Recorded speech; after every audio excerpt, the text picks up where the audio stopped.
Le 20 août 2016, Frank Ocean sort son troisième album, Blonde. Et cet album est incroyable. Les critiques sont unanimes, tout le monde adore ce projet, au point même qu'il a été élu 12e album de la décennie 2010 par le magazine Rolling Stone. Le premier, c'est My Beautiful Dark Twisted Fantasy de Kanye, mais on reparlera de toi plus tard.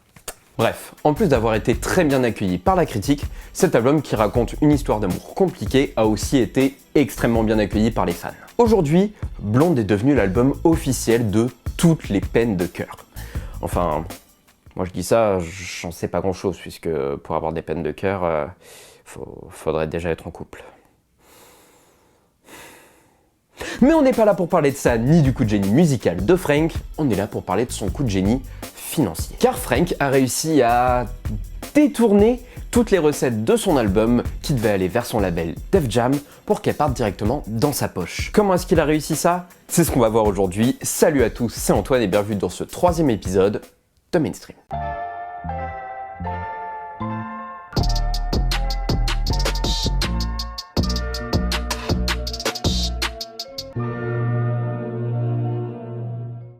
Avant de parler de tout ça, rappelons un peu qui est Frank Ocean. Frank Ocean a commencé à se faire un nom dans la musique en tant qu'auteur et compositeur pour certains gros artistes comme John Legend, Justin Bieber, Alicia Keys ou encore Beyoncé. Genre ça,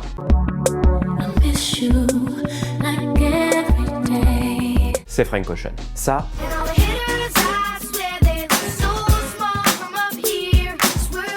c'est Frank. Ça,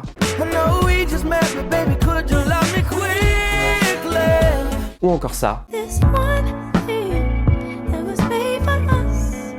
Tout ça, c'est Frank Ocean. Durant cette même période, en 2010, Frank va rencontrer un collectif de jeunes artistes et l'intégrer. Son nom, OFWGKTA ou Hot Future Wolfgang Kill Them All ou Hot Future. Et ce collectif aurait été l'occasion pour Frank de se montrer aux yeux du public aux côtés d'artistes comme Tyler the Creator, Sid ou Earth Sweatshirt entre autres. Sauf que cette fois-ci, il ne reste pas dans l'ombre en tant qu'auteur, il est interprète et peut montrer au monde entier ce qu'il vaut. Et avec l'attention que lui offre Hot Future, Frank Ocean va réussir à signer chez Def Jam. Et à cette époque et encore aujourd'hui, Def Jam c'est pas rien, c'est quand même Jay-Z, Beyoncé, Pusha T, 2 Chainz, Big Sean ou encore le GOAT Kanye, Omari, Christian Genius, Billionaire West. Bref, pour Frank, c'est la consécration. Il va enfin pouvoir montrer au monde entier ce qu'il vaut. Enfin, ça, c'est sur le papier. Parce que Tricky Stewart, la personne qui l'a fait signer chez Def Jam, va quitter le label quelques mois après et Frank va vite se retrouver au second plan. Chez Def Jam, ça s'en fout un peu de sa musique et à cause de ça, Frank va avoir une première idée de génie. Def Jam ne veut pas le faire travailler et publier sa musique? Pas de problème, il va se faire une mixtape dans son coin et la sortir gratuitement sur internet. Et c'est ainsi que Frank se retrouve à sortir sa première mixtape, Nostalgia Ultra, sur son blog le 18 février 2011. Et cette mixtape sera l'occasion parfaite pour Frank de montrer à Def Jam qu'il peut être un artiste qui compte sur la scène musicale et il en profitera pour leur adresser un petit doigt d'honneur sur Twitter. J'ai fait ça, pas Def Jam. C'est pourquoi vous ne voyez aucun logo de label sur la cover que j'ai faite. J'imagine que c'est ma faute d'avoir fait confiance à mon idiot d'avocat et signé chez une entreprise en échec. J'emmerde Def Jam et toutes les entreprises qui signent des gamins avec des rêves et du talent avec aucune intention de les développer. Je les emmerde. Enfin, y a rien d'écrit sur cette feuille, hein. C'est un dessin.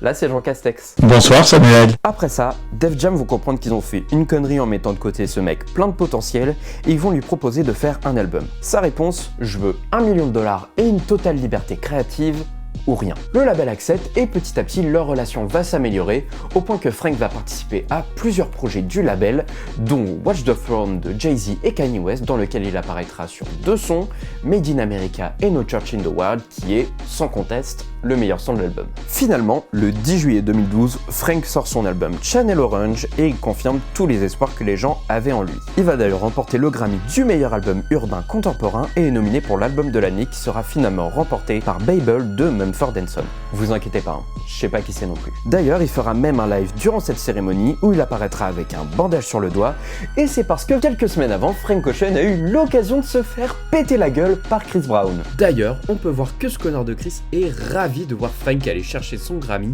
qu'il a gagné face à lui. Mais bref, revenons à l'histoire avec Def Jam parce que le contrat signé avec le label stipule une chose, Frank leur doit 2 albums. Il leur a donné Channel Orange, maintenant, faut se mettre à bosser pour le prochain. Sauf que Frank il a un petit défaut, il est très très rancunier. Il a pas oublié comment pendant presque une année le label l'a snobé comme si c'était le dernier des clampins, et c'est là qu'il lance l'opération Endless. Tout d'abord, pendant la création de l'album, Frank Ocean, Def Jam et Apple Music vont se mettre d'accord pour que la plateforme de streaming diffuse en exclusivité le futur album. Retenez bien cette info, on reviendra dessus après. 4 ans après la sortie de Channel Orange et après presque 4 ans de silence total sur les réseaux sociaux, Frank commence à poster quelques vidéos un peu cryptiques. Enfin bref, c'est bon, l'album arrive. On est le 18 août 2016, il fait beau, les oiseaux chantent, il fait chaud, on se demande encore comment André-Pierre Gignac a pu taper sur le poteau après avoir volé l'âme de Pep, et là d'un coup, le site de Frank Ocean se met à diffuser un stream. Un stream qui va durer 1h45 avec des musiques inédites de Frank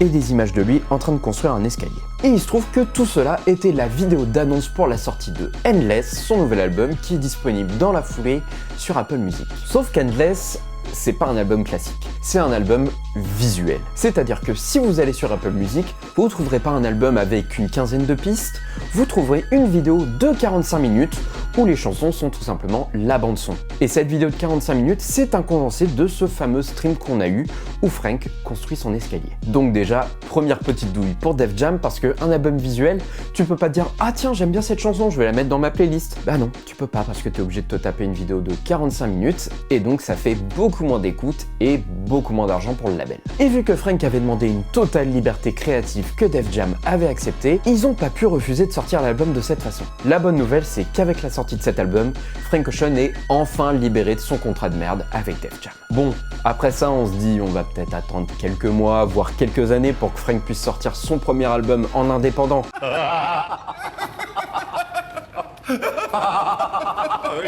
C'est que le début de l'opération. Le lendemain de la sortie de Endless, Frank Ocean annonce l'ouverture de plusieurs pop-up stores pour y vendre son magazine Boys Don't Cry. Dans ce magazine, on retrouve des photos de voitures, des photos de Frank, des interviews, des tribunes données à des artistes comme A$AP Rocky, Tyler the Creator ou encore Kanye West, qui nous offre un poème sur son grand amour, sa seule raison de vivre, le McDo. Mais bref, pendant que les gens se demandent qu'est-ce que Kanye a fumé pour pouvoir écrire un poème comme ça, Frank sort le clip de Nikes. Sauf que là, il y a un peu d'incompréhension parce que Nikes est pas dans Endless, alors c'est quoi ce bazar ? Bah ce bazar, c'est Blonde. Car le jour même, donc le lendemain de la sortie de Endless, Frank Ocean sort en indépendant sur son propre label Boys Don't Cry, l'album Blonde. Et comme j'avais dit au début de la vidéo, l'accueil qu'il soit critique ou commercial pour Blonde est... comment le dire ? Énorme! Au bout d'une semaine, l'album était numéro 1 des charts et a réalisé le 3e meilleur démarrage de l'année, juste derrière Views de Drake et Lemonade de Beyoncé. Et ce démarrage, c'est en comptant uniquement les ventes physiques et le streaming par Apple Music. Et oui, je vous avais dit de vous rappeler de ce point. On y revient. Car en plus d'avoir négocié avec Def Jam un accord d'exclusivité intemporelle pour Endless, Apple Music a aussi négocié au nez et à la barbe du label un contrat pour Blonde pour qu'il soit diffusé en exclusivité sur Apple Music pendant 3 semaines avant d'arriver chez Spotify, Deezer, etc. On n'a pas les chiffres exacts du deal, mais A$AP Rocky a dit dans une interview que c'était monté aux environs de 20 millions de dollars, et c'est pas une folie de penser ça parce que Drake, lui, avait signé un contrat d'exclusivité à 19 millions de dollars pour son album Views avec Apple Music. En comptant les 20 millions de dollars du contrat d'exclusivité avec Apple Music et en comptant aussi l'argent du stream et des ventes physiques d'albums, Frank Ocean aurait touché environ 50 millions de dollars grâce à Blonde. Avec autant d'argent en jeu, je peux vous dire que chez Def Jam, ils étaient vraiment pas contents de cette féanque entubé comme ça. Et c'est au point où Universal Music, la maison mère du label, a décidé de stopper tout contrat d'exclusivité avec n'importe quel service de streaming. Mais si on regarde outre le côté entrepreneurial de la chose, comment est-ce que ça s'est passé entre Frank et les autres artistes de Def Jam ? Eh ben ça va plutôt bien. Il est par exemple apparu en 2017 sur l'album 444 de Jay-Z sur le son Cut That Rise, tandis que Jay-Z est venu en featuring sur le son Biking de Frank, tandis qu'une autre tête d'affiche de Def Jam a clairement apporté son soutien à Frank, c'est Kanye. Frank était apparu juste avant son coup de maître dans l'album The Life of Pablo, on en reparlera aussi un jour de cet album, et après avoir félicité Frank sur Twitter, Ye a annoncé durant le Saint Pablo Tour qu'il allait boycotter les Grammys si Frank n'était pas nominé pour l'album de l'année. Mais bon, gagner les Grammys... c'est une longue histoire. Mais la vraie question c'est, est-ce que Frank il a gagné ce Grammy ? Bah non. Et pas pour les raisons que vous pensez. En effet, Frank a tout simplement décidé de ne pas se présenter à la cérémonie et de ne pas y inscrire l'album, expliquant que même si cette institution a une importance nostalgique, elle ne semble pas vraiment représenter les gens qui viennent de là d'où il vient. Il ajoutera plus tard dans un post sur Tumblr, gagner un prix à la télé n'est pas synonyme de réussite. J'ai mis du temps à le comprendre, Blonde s'est vendue à plus d'1 million d'exemplaires sans l'aide d'aucun label, voilà ce qu'est la réussite, je suis jeune, noir, doué et indépendant. Il a donc rejoint la liste des gros artistes qui manifestent publiquement leur mécontentement par rapport à cette institution, comme Drake, The Weeknd, Justin Bieber ou Kanye. Avec Blonde, Frank Ocean est devenu l'un des artistes les plus populaires et les plus respectés du milieu. Malheureusement, depuis la sortie de l'album, on n'a pas entendu beaucoup de choses venant de sa part, quelques singles, quelques featuring, mais aucune annonce d'album. Des rumeurs parlaient d'un retour en 2020, mais avec la mort de son petit frère Ryan dans un accident de la route en août 2020, on peut se dire qu'il avait sûrement envie de faire autre chose que de la musique. Blonde aura été le coup final d'un jeu d'échecs qui aura duré près de 7 ans et qui aura été mené à la perfection par Frank. Comme il le disait dans le New York Times, ça a commencé à me peser sur la conscience que j'étais le premier responsable des actions qui m'ont rendu populaire, tout en ne récupérant qu'une petite partie des profits que mon travail générait. Avec Blonde, je voulais me sentir vainqueur avant même sa sortie. Ça m'a libéré de beaucoup de pression sur la potentielle réussite de l'album. J'avais réussi mon objectif, le reste, c'était que du bonus. Et on ne peut que lui dire bravo pour cet incroyable coup de maître. C'est la fin de cette vidéo, j'espère qu'elle vous a plu. Si c'est le cas, vous pouvez mettre un pouce bleu, vous abonner à la chaîne et cliquer sur la cloche pour ne pas rater la prochaine vidéo qui sortira sûrement dans 6 mois. Et mettez en commentaire quel est votre son préféré de l'album et surtout, pourquoi est-ce que c'est solo. Quant à moi, je vous dis à la prochaine, on parlera de casque, de hype et d'oubli. Salut à tous.